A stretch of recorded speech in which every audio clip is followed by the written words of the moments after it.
하실 필요는 있어요. 사람과 사람이 만나는데 그래서 제일 중요한 것이요, 진심입니다. 때로는 좀 서툰 인간관계가 있다 하더라도요, 우리가 진짜 그 사람이 진심을 알고 보게 되면 용서가 되는 거예요.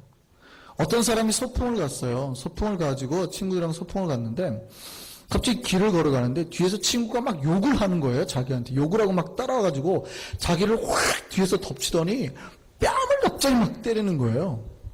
어이가 없잖아요. 너 왜 그래? 그랬더니 그 친구가 너 미쳤어? 왜? 그랬더니 바로 앞에 보니까 낭 떨어진 거예요. 이 친구가 생각을 하고 이렇게 가다가 아무것도 안 보고 앞에 가다가 보니까 친구가 따라온 거예요. 처음에는 화가 났죠. 막 욕하고 오고 막 자기를 넘어뜨리자마자 뺨을 때리니까. 근데 그 친구의 뭐를 아니까요? 진심을 아니까 때로는 행동이 그래도 우리가 용서가 되잖아요. 물론 친구가 욕 안 하고 안 때리면 더 좋죠. 더 좋죠.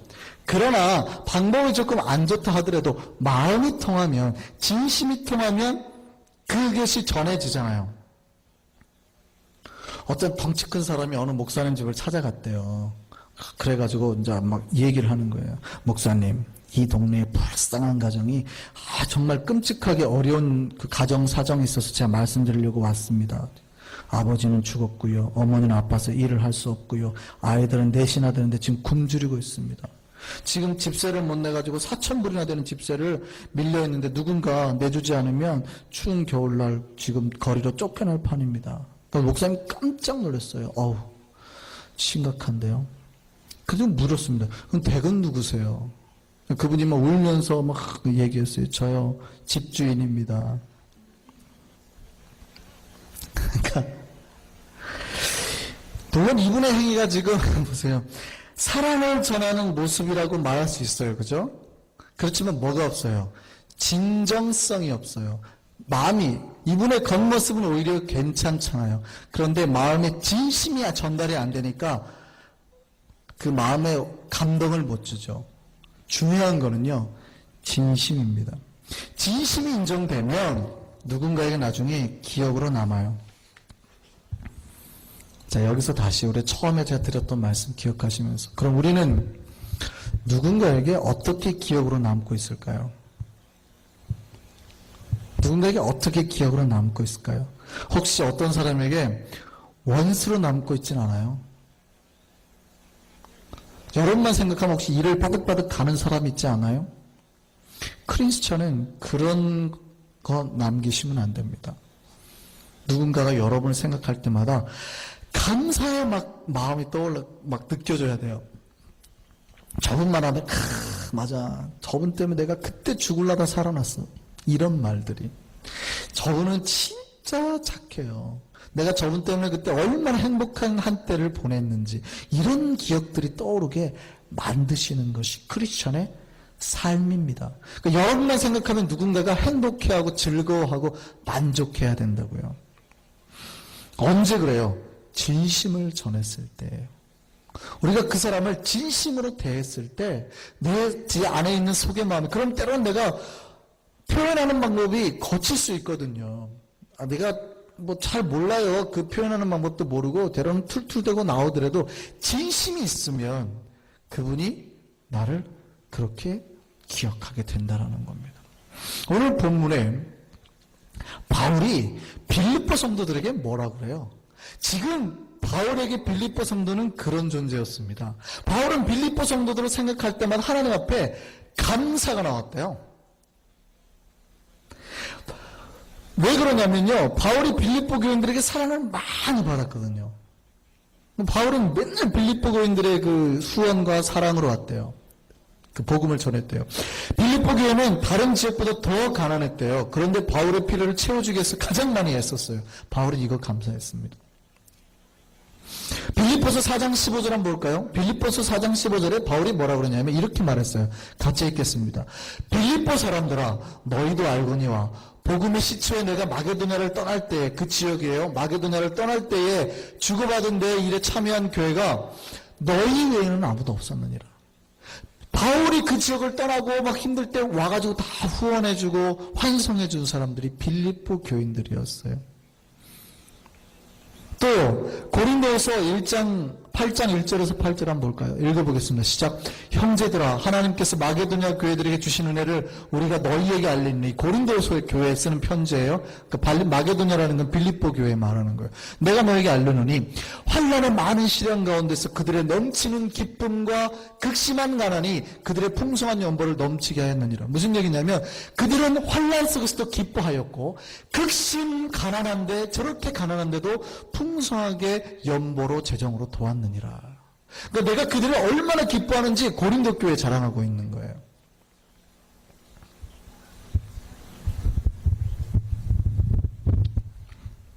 바울은 이들의 마음을 잊을 수가 없었습니다.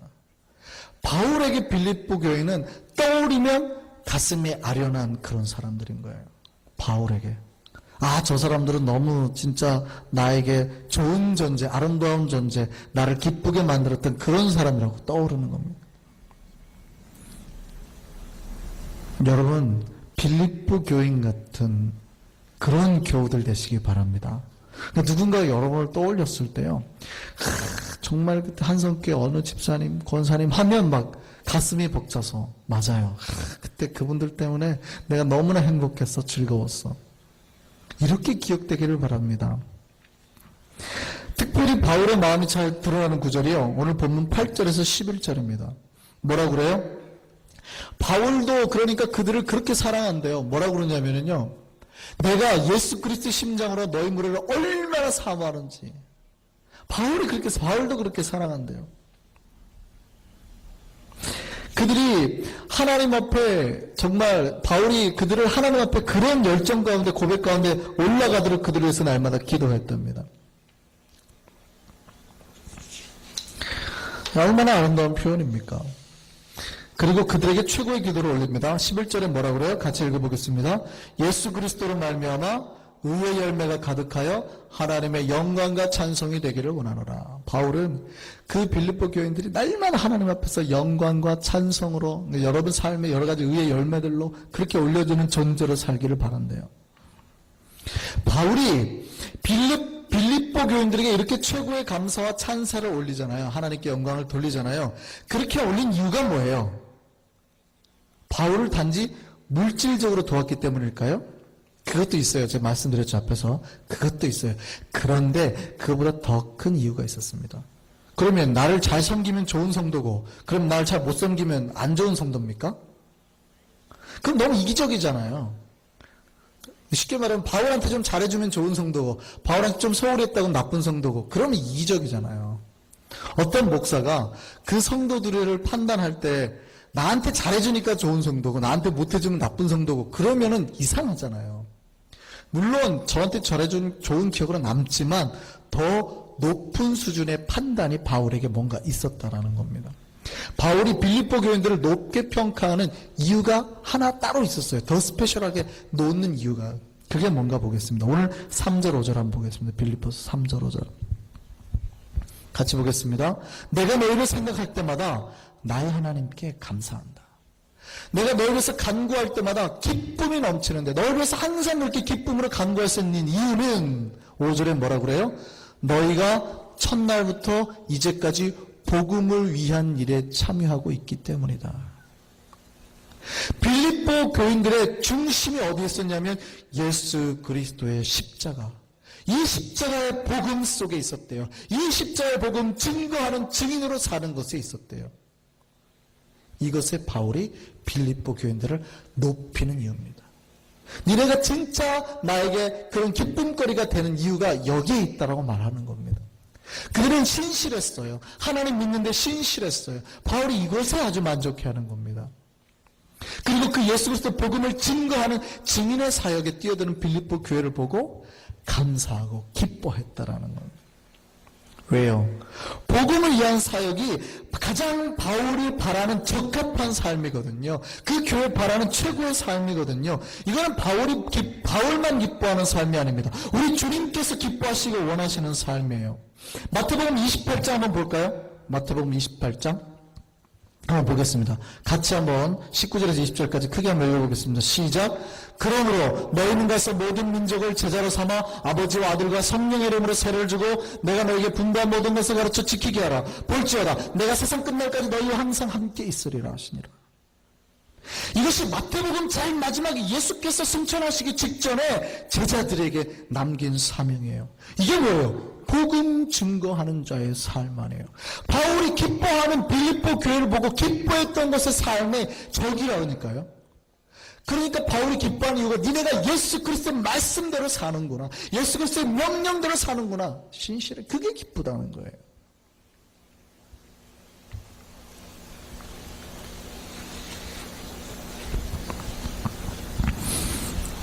이제 마태복음이 내일 마지막 끝납니다.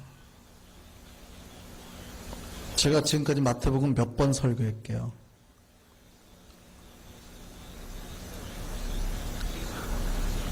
제가 주일 설교를 했다 그러면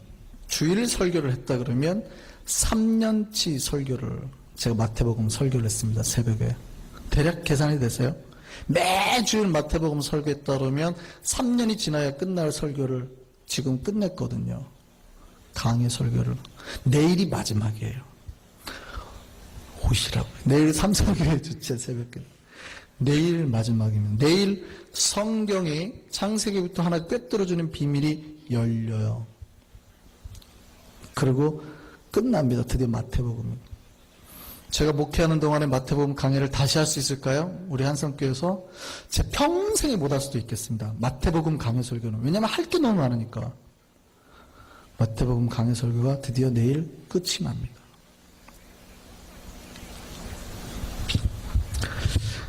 그 마지막, 이 복음서의 마지막도 그겁니다. 땅끝까지 이르러 제자 만들고 세례 주고 그들에게 말씀 가르쳐 지키게 만들어라. 그러니까 복음 전파하고 예수 십자가의 증인으로 살라는 말씀입니다. 바울이 이것에 기뻐했다는 얘기예요.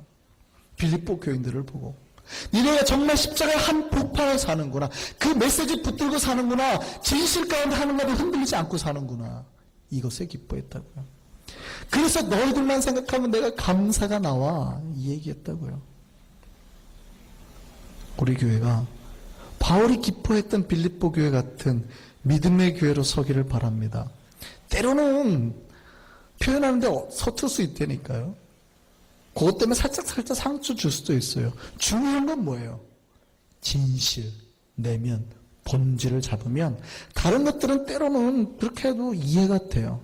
그러나 겉으로는 항상 좋은 척해도 내면이 어그러져 있으면요, 아까 목사님을 찾아왔던 어떤 집주인처럼 하나님이 기뻐하지 않는다고요.